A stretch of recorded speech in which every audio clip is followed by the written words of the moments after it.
सभी उपस्थित केंद्रीय मंत्री और मीडिया प्रतिनिधि, गर्मियों की छुट्टियों में मानव संसाधन विभाग इन बच्चों को सम्मानित करते हुए मैं प्रशासन की तरफ से सभी को बहुत हार्दिक साधुवाद देता हूँ। प्रत्येक विकासखंड स्तर पर प्रथम स्थान पाने वाले स्वच्छता प्रेमी छात्र छात्राएं महान भाव धन्यवाद देता हूँ, साधुवाद देता हूँ। रूप से जुड़े रहे और किताबों को भी यह घोषित कराया है। प्रधानमंत्री आवास योजना के लाभार्थी पुरस्कृत होते हुए और मूर्ति बनाने वाले बदन सिंह जी को 9 लाख की सहायता दी गई है। रोजगार ये प्रश्न वैसे ही नहीं उठ रहे थे, क्योंकि आजादी के बाद से लेकर के इस देश के 68 वर्षों तक इस देश के अंदर कुल कवरेज केवल 43% था। केवल 43% लोगों के पास ही शौचालय थे और 43% लोगों के पास जो शौचालय मात्र उत्तर प्रदेश के अंदर थे, तो सब लोग इस बात को कहते थे कि इतनी बड़ी आबादी के लिए एक टॉयलेट बनाना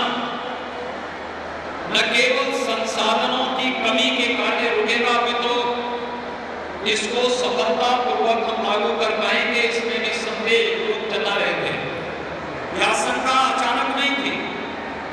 क्योंकि सरकारी योजनाएं जैसे लटकती हैं, जैसे भटकती हैं, उसका शिकार उत्तर प्रदेश लगातार था। लेकिन मैं आभारी हूं आदरणीय प्रधानमंत्री जी के योग्य मार्गदर्शन का, और मैं धन्यवाद दूंगा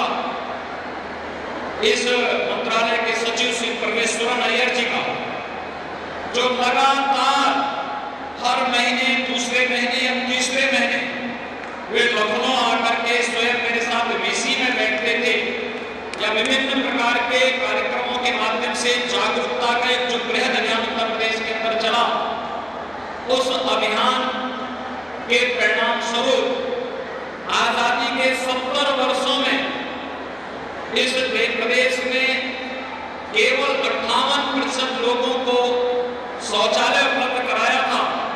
और विगत 1.5 वर्ष के दौरान हमारी सरकार ने प्रदेश के शेष 42% लोगों को बेसलाइन सर्वे के अनुरूप एक शौचालय उपलब्ध कराया, और इस शौचालय को इज्जत घर का नाम देकर के आम जन की सहभागिता इसके साथ सुनिश्चित की। भारत सरकार के सहयोग से शासन, प्रशासन और आम जन की सहभागिता से अगर इस लक्ष्य को हम प्राप्त कर पाए हैं, तो उत्तर प्रदेश जैसे राज्य के लिए अपने आप में एक उपलब्धि है। और मैं बार बार धन्यवाद दूंगा माननीय उमा भारती जी को, कि जिन्होंने इस मंत्रालय का दायित्व प्रारंभ करने के साथ ही इस कार्यक्रम को बड़ी तेजी के साथ आगे बढ़ाने में अपना योगदान दिया, और आज उसका परिणाम है कि उत्तर प्रदेश बेसलाइन सर्वे के अनुरूप सभी परिवारों को एक शौचालय उपलब्ध कराने में तो सफल हुआ ही है, लेकिन साथ ही साथ उत्तर प्रदेश ने बेसलाइन सर्वे के बाद छूटे हुए उन परिवारों को, जो 44 लाख परिवार छूट गए थे या जो नए परिवार बढ़े हैं 2012 के बाद, इन परिवारों में भी एक शौचालय उपलब्ध कराने की अपनी कार्रवाई को आगे बढ़ा दिया है। और हमारा मानना है कि उत्तर प्रदेश बेसलाइन सर्वे के बाहर के इन 44 लाख परिवारों को भी फरवरी के अंत तक एक शौचालय उपलब्ध करा करके स्वच्छ भारत मिशन में